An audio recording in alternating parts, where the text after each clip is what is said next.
बिगर परवाना वाळूची वाहतूक करणाऱ्या 4 डंपरवर बांदा पोलिसांनी तपासणी नाक्यावर शुक्रवारी कारवाई केली। 72,000 रुपयांच्या वाळूसह एकूण 40,72,000 रुपयांचा मुद्देमाल जप्त केला।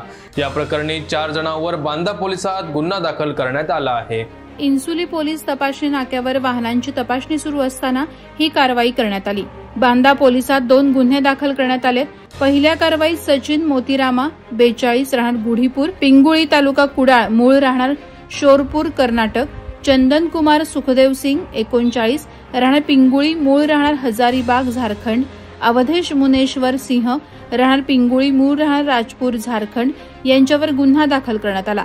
त्यांच्या ताब्यातील dumper MH07 AJ 7225 MH07 AU 6919 आणि MH07 AT 6919 जप्त करून 54,000 रुपये किमतीची 9 ब्रास वाळू आणि 30 लाख रुपये किमतीचे डंपर जप्त करण्यात आले। दुसऱ्या कारवाईत रघुनाथ मुकुंद गुंजकर 33 राहणार हुमरमळा वालावल तालुका कुडाळ यांच्यावर कारवाई करण्यात आली।